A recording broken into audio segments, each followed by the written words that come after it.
نظم ہے مسدس حالی، وہ سمجھنے کی کوشش کریں گے۔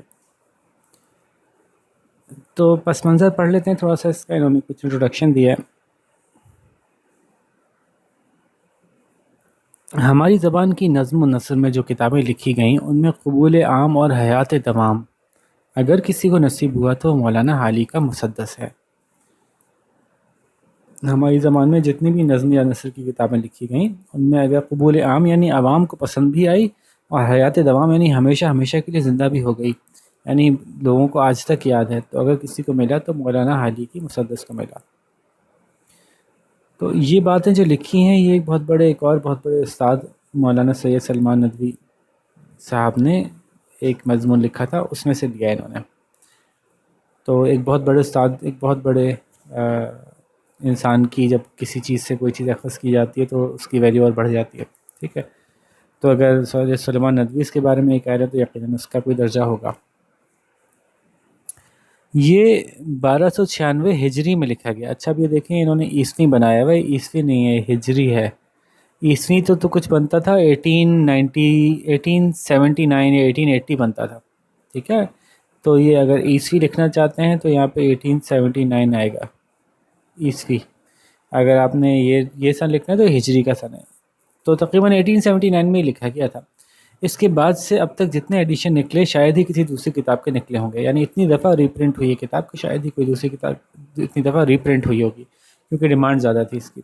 مسلمانوں کی تاریخ میں بغداد کی تباہی پر شیخ سعدی نے ماتم کیا۔ جب بغداد مسلمانوں کا گڑھ تھا، مسلمانوں کا خلافت تھی، اور پھر اس کی زبردست تباہی ہوئی، تو اس تباہی کے بعد شیخ سعدی نے اس کے اوپر خوب اپنے اشعار اور اپنی کچھ کہانیاں بھی تحریر کیں۔ اور اندلس یعنی اسپین کی بربادی، جب وہاں سے مسلمانوں کا کام تمام ہوا، مسلمانوں کا معاملہ لپٹا گیا، تو اس پر ابن بدرون نے نوحہ لکھا، جس کو غالباً مرثیہ اندلس کے نام سے جانا جاتا ہے۔ تو ہندوستان کے انگریزوں کی وہ بھی بڑا تفصیلی، بڑی لمبی کہانی، شاعری کے اسلوب میں انہوں نے جو ہے وہ ایکسپلین کیا ہے کہ کیا کیا ہوا ہمارے ساتھ، کتنی تباہی ہوئی، کتنا درد اٹھایا، کتنے دکھ جھیلے۔ تو ہندوستان کی انگریزوں کے ہاتھ بربادی کے 24 برس بعد لکھی گئی یہ مسدس لوگوں کے لیے مسلمانوں کے زوال کا مرثیہ بنی۔ یعنی مرثیہ کہتے ہیں ایک ایسی شاعری جو کسی کی موت پہ لکھی جائے۔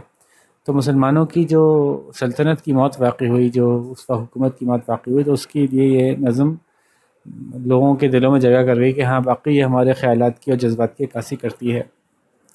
جس نے سنا بےتاب ہوا۔ اچھا مسدس کیوں کہتے ہیں اس کو، نام اس کا مسدس کیوں ہے، ابھی آگے آ جائے گی بات۔ اس مسدس میں نہ صرف زوال کی داستان لکھی گئی بلکہ قوم کی غیرت جگانے کے لیے مسلمانوں کی تاریخ کے کارنامے اس طرز و اسلوب سے بیان کیے کہ مسلمانوں کا ذاتی تشخص یعنی پہچان اور اعتماد بحال ہو سکے۔ یعنی صرف رویا نہیں گیا کہ زوال کی داستان کہ ہم کیسے گر گئے، کتنا ہمارا دکھ ہے کہ ہم گر گئے، ہائے ہمارا برا حال ہو گیا، بلکہ صرف رویا ہی نہیں گیا بلکہ اپنی قوم کی غیرت کو جگانے کے لیے مسلمانوں کے وہ کردار بھی دکھائے گئے کہ کسی زمانے میں ہم اچھے بھی ہوا کرتے تھے، اور وہ کیا باتیں تھیں جس کی وجہ سے ہم اچھے تھے، اور اب ایسا کیا ہو گیا کہ ہم گر رہے ہیں۔ اس طرح کے انداز سے، طرز و اسلوب انداز سے بیان کیے گئے مسلمانوں کا ذاتی تشخص، یعنی ان کی اپنی انٹیگریٹی، ان کی انر سیلف، ان کی پہچان اور اعتماد بحال ہو سکے کہ نہیں ہم کچھ ہیں، ہم کر سکتے ہیں، ہم ابھی بھی اگر متحد ہو جائیں تو ہم پھر دوبارہ سے کھڑے ہو سکتے ہیں۔ اسی طرح مستقبل کی فکر کے سامان کے لیے کمزوریوں کا بیان اور حالت سدھارنے کا خاکہ بھی پیش کیا گیا۔ تو مستقبل کا فکر اگر کر رہے ہو تم لوگ مسلمانوں تو پھر تمہارے اندر یہ کمزوریاں ہیں، ان کو خیال رکھنا، اور اگر تم اپنے حالات کو سدھارنا چاہتے ہو تو پھر تم اس طرح سے سدھار سکو گے، اس کا خاکہ بھی پیش کیا گیا۔ غرض مولانا الطاف حسین حالی کی لکھی یہ مسدس قوم کی 1300 برس کی حالت و کیفیت کی آئینہ تھی۔ 1300 سال سے جو حالات چلتے چلے آ رہے ہیں کہ پہلے کیا زبردست شان و شوکت تھی اور آہستہ آہستہ کیسے نیچے آئے اور کیوں آئے، اس کی آئینہ تھی، یعنی اس کی ریفلیکشن آپ کو دکھا رہی تھی کہ خود دیکھ لو بھئی یہ حالات ایسے اس لیے ہو گئے۔ اچھا لکھی گئی تو بہت سادگی سے ہے، تو سادگی، بے تکلفی، سلاست، روانی، آسانی، سادگی سے، بغیر کوئی لمبی چوڑی تمہید باندھے، بہت آسان زبان استعمال کرتے ہوئے، اور روانی سے، برجستگی، یعنی بالکل جیسے کہ زبان پہ الفاظ آتے ہی نہیں ادا ہو جانا، ذہن میں بڑے کوئک آئیڈیاز آنا، وہ نظر آتا ہے اس مسدس کا خاصہ ہے۔ نظم کے ساتھ مقولے اور دیباچے کی نثر بھی اپنی سلاست و فصاحت کے لحاظ سے ہماری زبان کے ادب کا اتنا بلند نمونہ ہے کہ جس کی پیروی آج تک نہ ہو سکی۔ اچھا، اب نظم کے ساتھ ساتھ جو مقولے لکھے ہیں اس کے اندر، اور دیباچہ جو انٹروڈکشن میں باتیں کہی گئی ہیں وہ نثر میں کہی گئی ہیں، یعنی پوری کتاب ہے یہ، ایک پیج کی نظم نہیں ہے، یہ سینکڑوں پیج پہ پھیلی ہوئی کتاب ہے۔ تو اتنی بڑی کتاب ہے جس میں وہ ایک نظم چلتی چلی جا رہی ہے، تو اس کے اندر کچھ شروع میں انٹروڈکشن وغیرہ بھی ہے، وہ بھی نثر کے طور پہ لکھا گیا ہے۔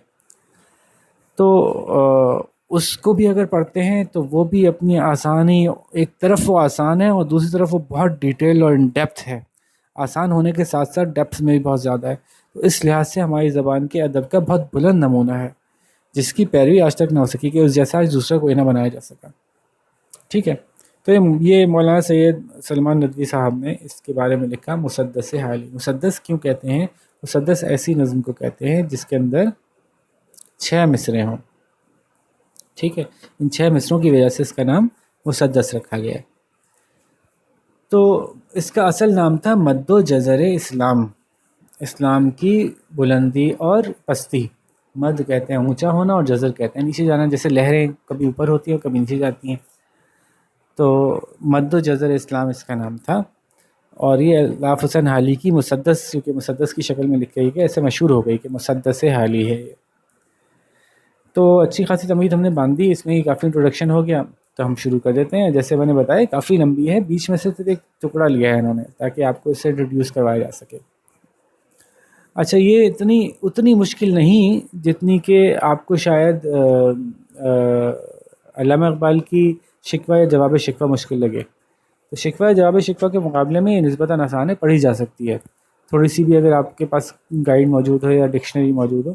بلکہ جو ایڈیشن میرے پاس موجود ہے اس میں تو ڈکشنری بلٹن ہی تھی، آخر میں ہی فہرست دے دی گئی تھی مشکل الفاظ کی، تو اس کی مدد سے آسانی سے ہم نے بچپن میں پڑھ لی تھی۔ ٹھیک ہے جی، تو شروع کرتے ہیں۔ کوئی ان سے پوچھے کہ اے ہوش والو، کس امید پر تم کھڑے ہنس رہے ہو؟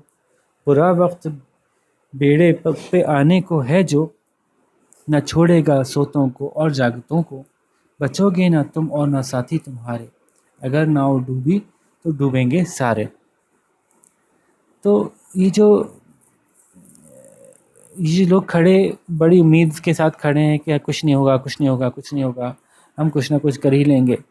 تو ان کو مخاطب کر کے کہا جا رہا ہے کہ اے ہوش والو، ارے زندہ دلو، اے لوگو جو تم ہوش کے ناخن لو، کہ تم کس امید پہ کھڑے ہنس رہے ہو، خوش ہو کہ بھئی کچھ نہ کچھ ہو ہی جائے گا ہمارا، جبکہ بہت برا وقت ہمارے اس جہاز پہ، اس سفر کو جو ہم نکلے ہیں، ہمارے اس سفر کے ساتھ یہ بہت برا واقعہ پیش آنے کو ہے، جو نہ سوتوں کو چھوڑے گا نہ جاگتوں کو چھوڑے گا۔ جب برا وقت آتا ہے تو وہ سب کو اپنی لپیٹ میں لے لیتا ہے۔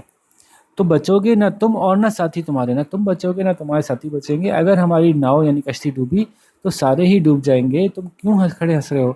اب یہ کچھ اس طرف بھی اشارہ ہے، ایسے لوگ جنہوں نے کہ اپنے آپ کو یہ سمجھ لیا کہ جی اب تو ہم انگریز، یہ پاکستان بننے سے پہلے کا واقعہ ہے نا، تو یہ ذہن میں رکھیں کہ انگریزوں کو ہم انگریزوں کے ساتھ مل گئے ہیں اور اب ہم جو ہے وہ ایڈجسٹ کر گئے ہیں۔ کوئی نہیں، وہ تو پرانے وقتوں کی بات تھی کہ ہم جو ہے وہ حکمران تھے یہاں کے، اب تو ہمیں جو ہے وہ یہاں کی عوام بن کے ہی رہنا پڑے گا، اور جی انگریز کے ساتھ ہمیں مفاہمت کرنی پڑے گی، تو کیا کریں، گزارا تو کرنا ہی پڑے گا۔ تو وہ تھوڑا سا اطمینان میں آ گئے کہ شاید ہمارا معاملہ آگے چلتا چلا جائے گا۔ یہ ان کو سمجھا رہے ہیں کہ بھائی ایسا نہیں ہے، ایک غلام قوم جو ہے نا وہ ایسی نہیں رہتی، بلکہ آہستہ آہستہ اس کے حالات بہت خراب ہو جاتے ہیں، اور پھر تم یا ہم اگر ان سے لڑ رہے ہیں تو ہم، اور تم نہیں لڑ رہے، وہ سبھی ایک وقت آئے گا کہ اس سچویشن سے اگر نکلنے کی کوشش نہ کی تو سب کے سب غرق ہو جائیں گے۔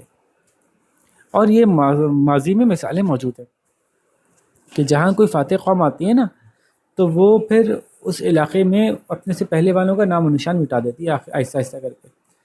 تو یہی بات ریمائنڈ کرا رہے ہیں حالی صاحب۔ غرض عیب کیجئے بیاں اپنے کیا کہ بگڑا ہوا یہاں ہے آوے کا آوا، فقیہ اور جاہل، ضعیف اور توانا، تعسف کے قابل ہے احوال سب کا، مریض ایسے مایوس دنیا میں کم ہیں، بگڑ کر کبھی جو نہ سنبھلیں وہ ہم ہیں۔ کہ کیا برائیاں بیان کریں ہم اپنے آپ کی، اپنی قوم کی، کہ یہاں تو پورا آوے کا آوا ہی بگڑا ہوا ہے، محاورتاً ہے نا، آوے کا آوا بگڑا ہوا ہے، یعنی کہ سب کے سبھی خراب ہیں، چاہے وہ پڑھا لکھا فقیہ کہتے ہیں ایسا شخص جو کہ دین کا علم رکھتا ہو، چاہے وہ جاہل ہو، چاہے بوڑھا ہو، چاہے جوان ہو، سبھی کی حالت جو ہے نا، احوال یعنی سبھی کی حالت جو ہے وہ افسوسناک ہیں، اور اس طرح کے ہم مریض ہو گئے ہیں، ہمارا جو مرض ہے وہ مایوسی اور ڈر اور خوف، اور اللہ کا خوف چلا گیا، اور دنیا میں دشمن کا خوف ہمارے سر پہ سوار ہو گیا، اور دشمن سے مروب ہونے کی کیفیت. تو ہم جیسے مایوس مریض دنیا میں کم ہیں کہ ہم طے کر بیٹھے کہ اب ہمارا کچھ نہیں ہو سکتا، اور ہم نے تو غلام بن کے رہنا ہے، اور ہم ایسے کچھ ہو گئے ہیں کہ جو بگڑنے کے بعد بھی نہیں سنبھلتے.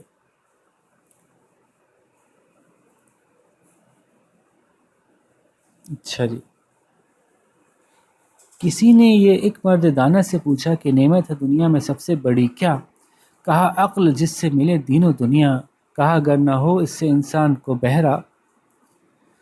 کہا پھر اہم سب سے علم و ہنر ہے کہ جو باعث افتخار بشر ہے. کہا اگر نہ ہو یہ بھی اس کو میسر. کہا مال و دولت ہے پھر سب سے بڑھ کر. کہا در ہو یہ بھی اگر بند اس پر. کہا اس پہ بجلی کا گرنا ہے بہتر. وہ ننگے بشر تاکہ ذلت سے چھوٹے. خلائق سب اس کی نحوست سے چھوٹے. یہ پورا یہاں سے یہاں تک ایک چل رہا ہے. کسی نے ایک بڑے عقل مند سمجھدار آدمی سے پوچھا کہ اس دنیا میں سب سے بڑی نعمت کیا ہے؟ تو اس سمجھدار آدمی نے کہا کہ سب سے بڑی نعمت تو یہ ہے کہ سمجھ مل جائے کسی کو. دنیا اور دین کی عقل یعنی سمجھ مل جائے. تو اگر یہ کسی کو مل گئی دین اور دنیا کی سمجھدار وہ ہو گیا، اس کو اللہ تعالیٰ نے وزڈم دے دی، تو یہ سب سے بڑی دولت ہے. پھر اس سے کہا گیا اگر کسی کے پاس یہ نہ ہو، اگر نہ ہو اس سے انسان کو بہرا مطلب اویلیبل نہ ہو، اس کے ساتھ اس کا میل جول نہ ہو، اس کے اندر یہ چیز نہ پائی جاتی ہو، تو پھر کیا ہو؟ تو پھر کہا پھر اہم سب سے علم و ہنر ہے کہ چلو ٹھیک ہے، آپ کے پاس نالج ہو اور آپ کے پاس کوئی اسکل ہو تو آپ اس سے اپنی دنیا بنا لو گے، اور باعث افتخار ہوگا یعنی فخر کا باعث بنے گا. بشر یعنی انسانوں کے فخر کا باعث بنو گے. فار ایگزامپل تمہارے اندر وزڈم تو بہت زیادہ نہیں ہے کہ تم بہت اچھے مستری ہو تو تم کو بڑا زبردست بلڈنگ بنا لو گے، یا کوئی بہت اچھے صنعت کار ہو تو بڑی سی صنعت لگا لو گے، یا بہت اچھے کوئی ہنر تمہارے پاس ہو، کوئی علم تمہارے پاس ہو، تو تب بھی تم دنیا میں باعث فخر بن سکتے ہو. کہا اگر نہ ہو یہ بھی اس کو میسر. اگر یہ بھی نہ ملے تو پھر کیا ہے؟ تو انہوں نے کہا ان صاحب نے کہ پھر مال و دولت ہو کم از کم. اگر آپ کے پاس عقل نہیں، آپ کے پاس ہنر نہیں، تو پھر مال ہی ہو کہ چلو بھائی مال میسر ہے تو اس کی مدد سے ہم دنیا پہ حکومت کر سکتے ہیں، لوگوں کے اوپر اپنی مرضی چلا سکتے ہیں، کنٹرول کر سکتے ہیں. کہا کہ در ہو یہ بھی اگر اس پہ بند، اگر یہ در ہو یہ بھی اگر بند اس پر. تو کہا کہ اس پہ بجلی کا گرنا ہے بہتر. تو ایسا بندے کو تو مر ہی جانا چاہیے. بجلی کا گرنا بہتر ہے مطلب ایسا بندہ تو مر ہی جائے تو بہتر ہے. وہ ننگے بشر کا مطلب ہے پوری انسانیت کو شرمندہ کرنے والا شخص. ایسا شخص جس کے نام پہ انسانیت کے نام پہ دھبا، کہ وہ انسان کہلانے کے لائق نہیں، کہ جو نہ عقل مند ہے، جو نہ محنت کرنا چاہتا ہے، نہ اس کے پاس کوئی ریسورسز ہیں جو اس نے بچا کے رکھے ہیں. پھر تو وہ بہت ہی گھٹیا سا بیکار سا انسان ہے، جو نہ عقل کا استعمال کرتا ہے، نہ جسم استعمال کرتا ہے، نہ ہاتھ پاؤں استعمال کرتا ہے، بلکہ غلام کی طرح پڑا ہے، بس ایک کیڑے کی طرح رینگ رہا ہے. تو کہہ رہے ہیں کہ اس سے بہتر تو یہی ہے کہ اس کو بجلی گرے اور مر جائے، کیونکہ وہ پوری انسانیت کی شرمندگی کا باعث ہے، تاکہ ذلت سے چھوٹے. وہ جو ذلت کی زندگی گزار رہا ہے وہ ختم کرے بھائی ایسی بیکار ذلت کی زندگی، اور خلائق سب اس کی نحوست سے چھوٹے. اور ایسے انسان جہاں بیٹھتے ہیں نا دوسروں کو بھی اپنے جیسا بنا لیتے ہیں. خلائق کہتے ہیں مخلوقات کو، تو باقی کی مخلوقات بھی اس کی نحوست، اس کی برائی سے نجات پائے اگر وہ دنیا سے جائے.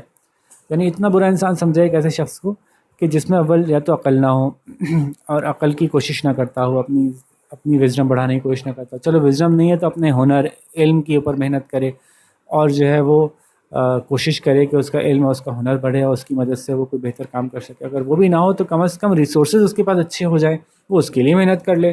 اب اگر وہ تینوں چیزیں نہیں ہیں، اس کا مطلب ہے وہ بالکل ہی بے ڈھنگا اور بالکل ہی سست اور کاہل انسان ہے.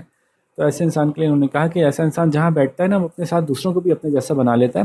اس لیے بہتر ہے کہ سب اس کے جو دوسرے مخلوقات ہیں وہ سب بھی اس کی اس نحوست، اس بری عادت سے نجات پائیں کہ دنیا سے جائے. بھائی مجھے ڈر ہے اے میرے ہم قوم یارو، مبادا کہ وہ ننگ عالم تم ہی ہو. گر اس نام کی کچھ حمیت ہے تم کو تو جلدی سے اٹھو اور اپنی خبر لو، وگرنہ یہ قول آئے گا راست تم پر کہ ہونے سے ان کا نہ ہونا ہے بہتر. اب یہ کہہ رہے ہیں کہ میرے بھائی، میرے قوم کے پیارے پیارے دوستوں، مجھے لگتا ہے کہ تم ہی لوگ ایسے لوگ ہو کہ جو نہ عقل میں کسی درجے میں اب آج کھڑے ہیں. عقل کا میدان بھی چھوڑ دیا، علم کا میدان بھی چھوڑ دیا، ہنر کا میدان بھی چھوڑ دیا، سب کچھ تو چھوڑ کے کھڑے ہو، اور یہاں تک کہ اپنے سارے ریسورسز بھی لٹا بیٹھے، اور اب جو ہے وہ ایک فقیروں کی طرح، غلاموں کی طرح زندگی گزار رہے ہو۔ تو مجھے تو تم ہی لوگ ایسے لگتے ہو کہ جن کا یہ حال ہے۔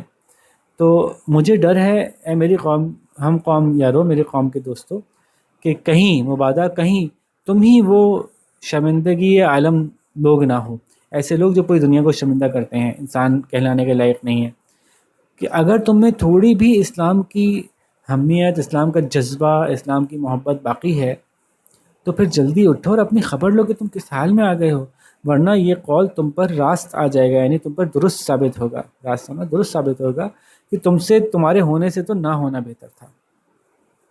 رہو گے یوں ہی فارغ البال کب تک، نہ بدلو گے یہ چال اور ڈھال کب تک، رہے گی نئی پود پامال کب تک، نہ چھوڑو گے تم بھیڑیا چال کب تک، بس اگلے فسانے فراموش کر دو، تعصب کے شعلے کو خاموش کر دو۔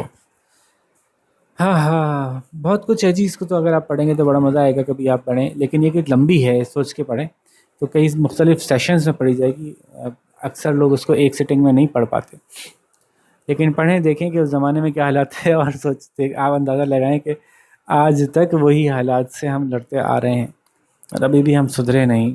ایک کچھ وقت تھوڑا سا آیا تھا، جب پاکستان بننے کا وقت قریب آیا تھا، تو مسلمانوں میں ذرا ایک روح جاگی تھی، اور جب پاکستان بن گیا تو پھر ڈھیلے ڈھالے پڑے ہیں۔ خیر، تو نظم کو سمجھنا ایک اصل مقصد تھا، تو اس سے واپس آتے ہیں۔ تو یہی فرما رہے ہیں کہ تم اس طرح سے کب تک اپنے آپ کو ساری چیزوں کو چھوڑ چھاڑ کے ایسے بیٹھے رہو گے؟ فارغ البال کہتے ہیں جب آپ بالکل ہر کام سے فارغ ہو کے ایسے بیٹھتے ہیں، ایسے آپ کچھ کرنے کو نہیں، اپنے حالات، اپنی چال، اپنی ڈھال، اپنی عادتیں کب بدلو گے؟ اور یہ جو نئی نسل آتی چلی جا رہی ہے، جو تم کو دیکھ کے پہلے سے اور زیادہ برباد ہو رہی ہے اور خراب ہو رہی ہے، تمہارے اعمال کو دیکھ کے اپنے اس کے اعمال اور برے سے برے ہوتے چلے جا رہے ہیں، کہ تم جو پہلے دین کی طرف، دین کے حساب سے چلتے تھے، اللہ تعالیٰ کی مانتے تھے، محنت کرتے تھے، سچ بولتے تھے، انصاف پہ قائم تھے، ایک دوسرے کی مدد کرتے تھے، بڑا مضبوط معاشرہ قائم کیا ہوا تھا، جان اللہ کی خاطر، اپنے ساتھیوں کی خاطر، اپنے وطن کی خاطر جان دینے کا کوئی پرواہ نہیں ہوتی تھی، آسانی سے دے دیتے تھے، اور آج اتنے ڈرپوک، اتنے تم جو ہو وہ کنجوس، اتنے جو ہے وہ دنیا کی حوث پرست ہو گئے ہو، کہ جناب اب آہستہ آہستہ وہ ساری تمہاری کیفیت جو ہے تمہاری اولاد میں بھی آ رہی ہے۔ تو یہ پامال کا مطلب تباہ و برباد ہونا، تو نئی پود، نئے پودے، نئی نسل کب تک تم تباہ و برباد کرتے رہو گے؟ اپنی ایکشنز کی مدد سے ان کو بھی اب برا بنا رہے ہو، اور یہ جو بھیڑیوں کی سی چال تم نے اپنا لی ہے، یہ تم کب چھوڑو گے؟ یہ جو تم ایسی کیفیت میں آ گئے ہو نا، جو جیسے کہ مسلمان تو شیر کے لیے کی طرح زندگی گزارنے مشہور تھا نا، تو گیدڑ کی طرح تو نہیں زندگی گزارتا تھا، جیسے بڑا مشہور مقولہ ہے نا، جس کو کہ کئی لوگوں نے اپنی زندگی کا نصب العین اور مشعل راہ بنایا، جس میں ٹیپو سلطان بھی تھے، جس میں راشد مناز شہید بھی تھے۔ تو یہ جب سے مسلمانوں کی تاریخ ہے، یہ بڑا مشہور مقولہ ہے کہ شیر کی ایک دن کی زندگی گیدڑ کی 100 دن کی زندگی سے بہتر ہے۔ اس میں دنوں کا اور سالوں کا اعتبار الگ الگ ہے مختلف محاوروں میں، لیکن بات یہی ہے کہ مسلمان تو شیر بن کے مقابلہ کر کے ڈٹ کے آگے بڑھنے والے لوگ تھے، یہ گیدڑ کی طرح ڈر ڈر کے، چھپ چھپ کے، جی حضوری کر کے، پاؤں پڑ کے، غلام بن کے کب تک تم ایسی زندگی گزارنا پسند کرو گے؟ یہ تو ہماری طریقہ نہیں تھا۔ تو بس اب پچھلی باتیں، یہاں اگلے فسانے سے مراد پچھلی باتیں ہیں، پچھلی باتیں جو ہو گئیں نا، جو غلطیاں تم سے ہو گئیں، وہ فراموش کر دو۔